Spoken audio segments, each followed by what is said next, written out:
Hello friends and welcome to this tutorial. So in the last tutorial we understood how we can reduce the size of the data set by using different data types of the variables. And by doing this we could manage to reduce the data set size of the data set by around 60 to 70%. In this tutorial we will understand what are some other strategies that we can adopt to reduce the size of the data set. So, so first thing is that we will just import our all the libraries that as we have done before.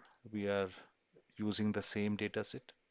The link of this data set is given in the last tutorial. So as you can see here, this will have around 7 million rows, this data set, which is a pretty large data set. The size of the data set will be around 2 GBs. Now our objective is to reduce this data set. So we can adopt the first strategies, the first strategy of the first video, or other thing we need to other thing that we can do is to see whether we need a complete 7 million rows of data or not. Sometimes it happens that you don't need a 7 million rows of data. Even a small sample of around 2 or 3 million rows of data will be a good representation of your complete data set. So you need to think that. And if you don't need a complete 7 million rows, how can you subset this data so that the new data set that you create from the larger data set will be a good representation of the complete data set. So these are the questions that you have to think. So the first option that you can adopt is that you can just do a simple random sample and you give a fraction 50, replace is equal to false. Replace is equal to false means is that the your data set will get the new data set will get a newer rows.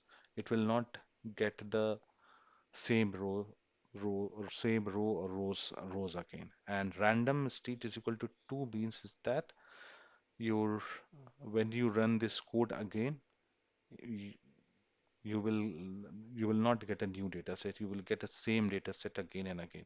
So now I have run this code.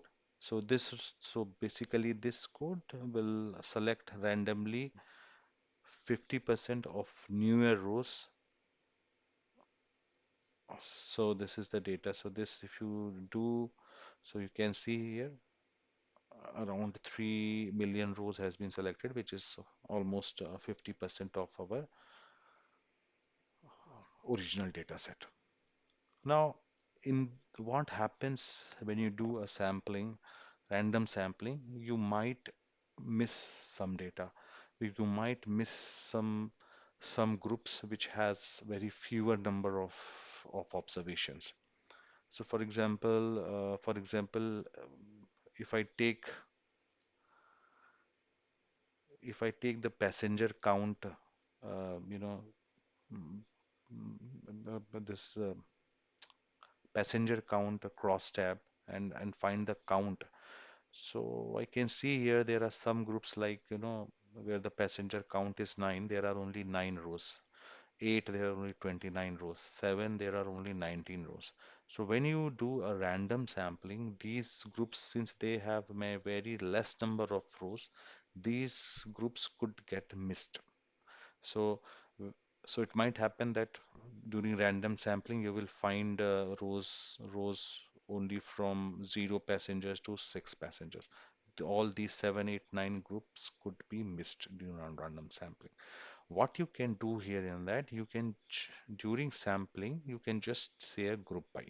So for example, I am saying df dot group by, and then I'm grouping in the passenger count, and I'm sampling with the fraction of 30%. So I'm saying that from each passenger count group, take 30% of rows. So I'm saying, okay, from 0 take 30%, from 2 take 30%, 5 take 30%, 8 take 30%, 9 take 30%. So if I do this, all my data will have a very good representation of all the groups or all the clusters present in the data. So if I can see here, I have created a DF3 dataset.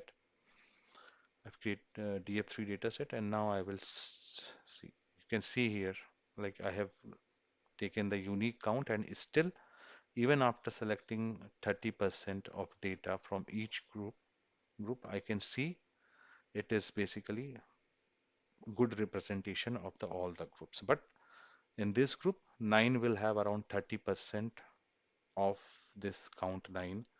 8 will have a 30% of count 9. This will have the 30% of count of 0, count of 1, count of 2. All will have a 30% of that. And a complete dataset will have around 2 million rows. And if I take the size of this dataset,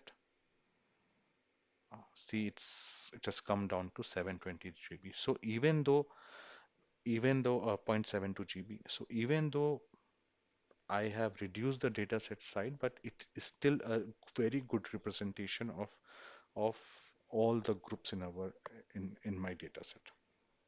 So this is one of the strategies that can be used for reducing the size of the data, or it can be used when, for example, you are doing exploratory data analysis, okay, and you don't in exploratory data analysis, you don't usually take the complete 10 million or 20 million rows of data. You will take around some 1 million or maybe 2 million rows of data, and then you want to do just exploratory data analysis to understand what is the structure of the data, what is the key attributes of the data. In that way, around sample of around, you know, around 20% or 30% of the complete data is sufficient to do.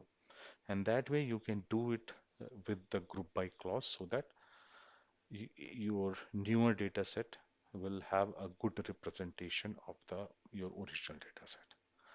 So this is one of this is the few strategies that I have discussed with you for working with the larger data set. So thank you. We will see again in the next video.